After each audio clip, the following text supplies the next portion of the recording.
স্বাগতম জানাচ্ছি আগামী সকালের আজকের পর্বে। আজকের প্রধান শিরোনাম: নেপালে ভয়াবহ বন্যায় নিহত ১৭০। এই বিপর্যয়ের পাশাপাশি বাংলাদেশে বন্যা পরিস্থিতি নিয়েও থাকছে বিশেষ প্রতিবেদন।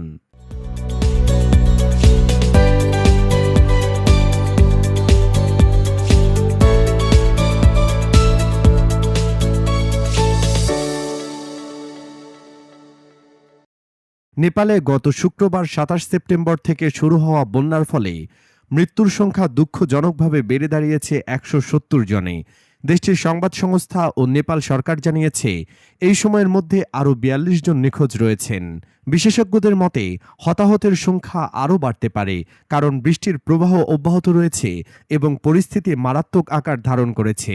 নেপালের রাজধানী কাঠমান্ডুর কাছে বাগমতী নদী এবং তার উপনদীগুলোর পানি বিপদসীমার উপর দিয়ে প্রবাহিত হচ্ছে। কোথাও কোথাও নদী দুকুল ছাপিয়ে শহরের বিভিন্ন অংশে প্রবেশ করেছে, যার ফলে রাস্তাঘাট, ঘরবাড়ি এবং গাড়িও ভেসে গেছে।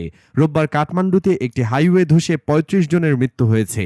এটি আমাদের জন্য একটি কঠিন এবং শোকের খবর। অভিযোগ রয়েছে যে গত ৪৮ ঘন্টায় নেপালে প্রবল বৃষ্টিপাত হয়েছে। কাঠমান্ডু বিমানবন্দরের কাছে এক স্থানে ২৪০ মিলিমিটার বৃষ্টিপাত রেকর্ড করা হয়েছে, যা ২০০২ সালের পর নেপালে আর দেখা যায়নি।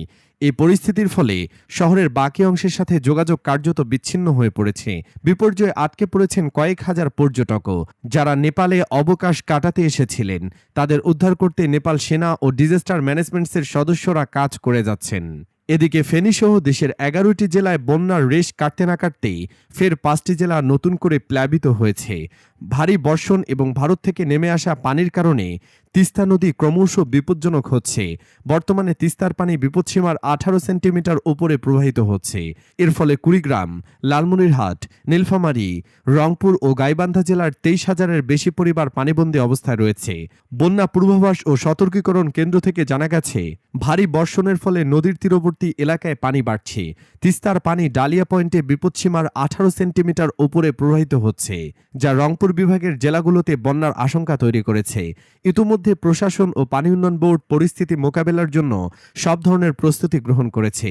তারা বলেছে যে পানি যদি আরও বাড়তে থাকে তবে পরিস্থিতি অত্যন্ত খারাপ হতে পারে। এখন আমাদের মনে রাখতে হবে, এই ধরনের প্রাকৃতিক দুর্যোগে আমাদের সবার সচেতনতা ও সহযোগিতা অত্যন্ত গুরুত্বপূর্ণ।